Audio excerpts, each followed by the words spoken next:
Alors nous sommes à Barré-sur-Méouge et plus précisément devant l'auberge de la Méouge. On va faire une rencontre assez particulière cette fois-ci. On va s'installer autour d'une table et on va manger pour découvrir une gastronomie assez particulière que l'on peut trouver ici, perdue à Barré-sur-Méouge, en compagnie de Marc Bernard, le cuisinier et le gérant en gros de l'auberge de la Méouge. Alors on va partir avec lui dans des découvertes de saveurs où se mélange de l'art et de la musique. C'est parti.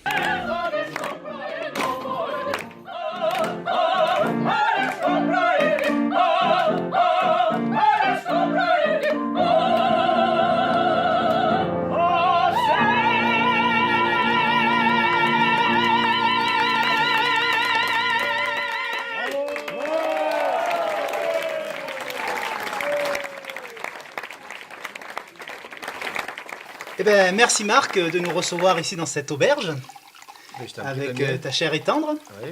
Dis-moi, qu'est-ce que tu nous as préparé? Tu nous as préparé donc déjà un petit hors d'œuvre. Oui, une mise en bouche. Donc c'est un crémeux de foie gras avec du jambon cru d'Aoste, un petit confit de figues et d'oignons et une pousse radis avec un copeau de parmesan. Tu n'es pas originaire de la région, tu viens de Fos-sur-Mer, c'est ça, dans les Bouches-du-Rhône? Donc ça fait 13 mois que je suis arrivé ici à l'auberge maintenant. Mais bon, j'arrivais de Fos-sur-Mer et juste avant Martigues. Qu'est-ce que tu faisais justement là-bas à Fos-sur-Mer? Donc à Fos-sur-Mer, donc j'avais un hôtel-bar-restaurant. Voilà, donc le restaurant était spécialisé dans les dîners lyriques. Mais donc là, ça fait seulement 13 mois que je suis arrivé dans la région. Donc pour le moment, on le fait une fois par mois, donc tous les derniers samedis de chaque mois. Comment tu en es venu justement ici à faire l'aubergiste à Barré-sur-Méouge, à faire la cuisine et organiser toutes ces soirées? Comment tu en es venu jusque-là? Alors, bon, ça fait 20 ans que je fais ce métier, hein. Donc dans plusieurs établissements, donc sur Marseille et les alentours. Donc j'avais une affaire sur Martigues au départ. Et en l'été 2016, j'ai assisté à la semaine musicale de Héour. Oui, voilà, c'est comme ça que tu as découvert le lieu, voilà. C'est en venant au festival de Héour. De Héour, tout à fait, voilà. Donc les gens parlaient entre eux et j'ai appris que l'auberge se libérait. Donc j'ai pas hésité, donc j'ai foncé de suite voir le maire. Et donc je lui ai expliqué mes projets, ça l'a séduit. Et voilà, maintenant ça fait 13 mois que je suis ici à l'auberge. Alors ce qui m'a plu, c'est bien sûr la région, qui est magnifique.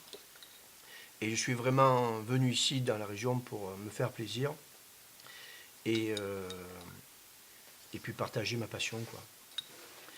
Donc, alors ta passion qui est laquelle? Qui est la cuisine, bien sûr, et faire découvrir le dîner lyrique. Voilà, puisque nous sommes deux en France à faire ce style de manifestation. Donc il y a le Bel Canto à Paris et moi dans le sud de la France. Voilà, donc alors qu'est-ce que c'est un dîner lyrique? Alors un dîner lyrique, ce sont des artistes qui se produisent et pendant que les gens mangent, dînent, ils assistent à 2h30 de récital. Voilà. Alors tu fais venir des personnes connues dans le milieu, non, de la musique? Oui, ben, il y a Fabienne Dilandreau qui est la pianiste de l'Opéra de Marseille, c'est elle qui accompagne tous mes récitals. Et les artistes sont de très haut niveau, d'opéras diverses. Voilà. Ce qui est important pour toi aussi, ce sont des produits, on va dire, locaux de la région, hein, c'est ça? Alors, au niveau de la cuisine, tout ce qui est fruits et légumes, donc c'est local. Donc, les maraîchers viennent 2 fois par semaine me livrer. Fromage de chèvre et l'agneau, donc c'est ma sœur qui est à La Chaux, qui fabrique du fromage de chèvre et qui me livre aussi toutes les semaines. Alors là, tu nous as préparé donc en entrée. Qu'est-ce que c'est? Alors on voit que c'est un Alors, œuf. ce sont des courges spaghetti avec un œuf moulé, des pousses radis. Voilà. Alors les pousses radis, pareil, donc c'est un producteur de La Chaux qui a fait donc toutes ses études en Australie, qui est venu dernièrement pour travailler donc des pousses. Et on termine par un jus de favouille. Favouille, ce sont des petits crabes qui sont revenus, concassés, et on termine au chinois. Et donc ça donne ce jus.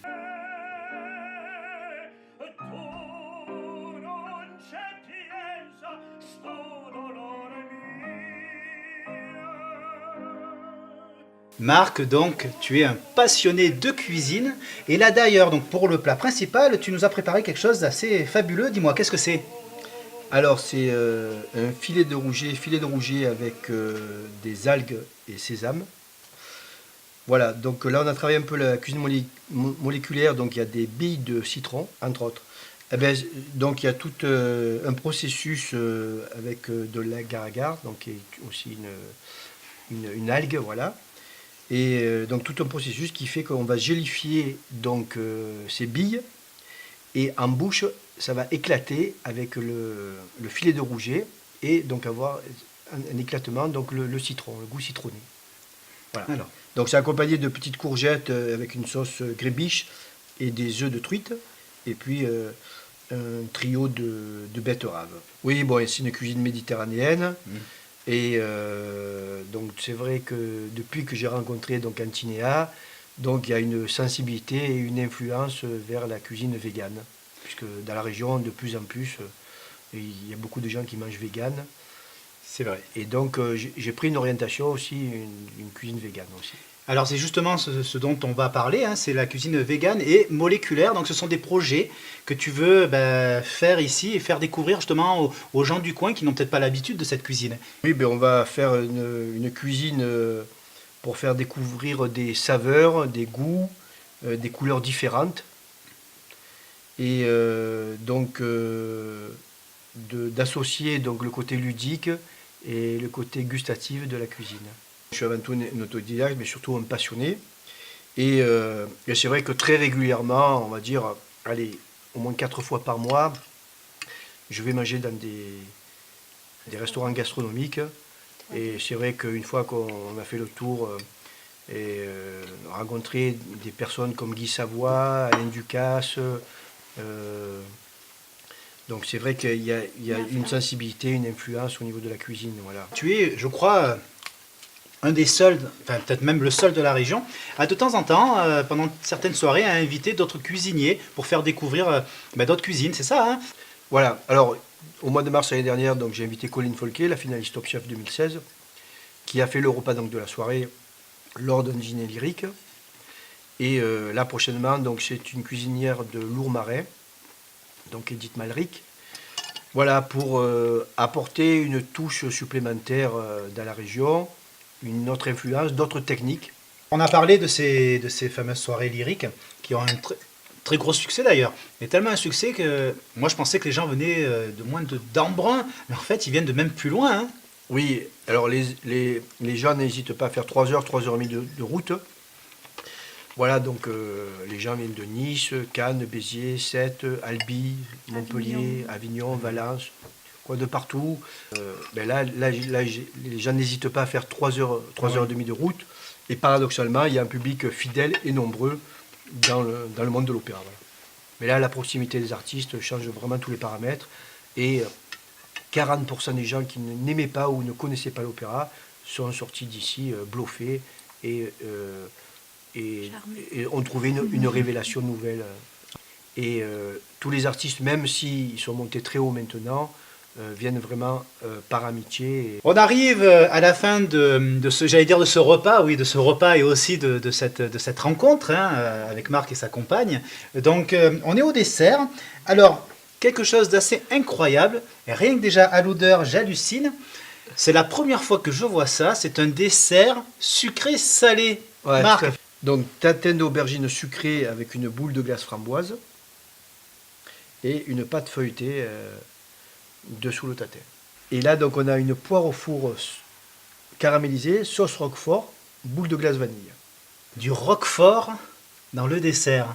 Alors explique-moi au niveau du goût, je sais que, alors Marc, hors caméra, me parle beaucoup des sensations du goût, on peut pas tout mettre parce que sinon on en aurait pour 3 quarts d'heure, mais on va s'y attarder sur le dessert. Explique-moi un peu ce que fait ressentir ces desserts alors.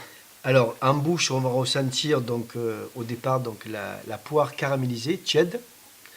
Juste après, derrière, c'est l'agressivité du roquefort, mais qui est légère, et la boule de glace vanille qui vient faire chaud-froid et qui vient calmer donc l'agressivité du roquefort. Voilà. Alors, donc je prends voilà, donc la glace avec les pommes et le roquefort.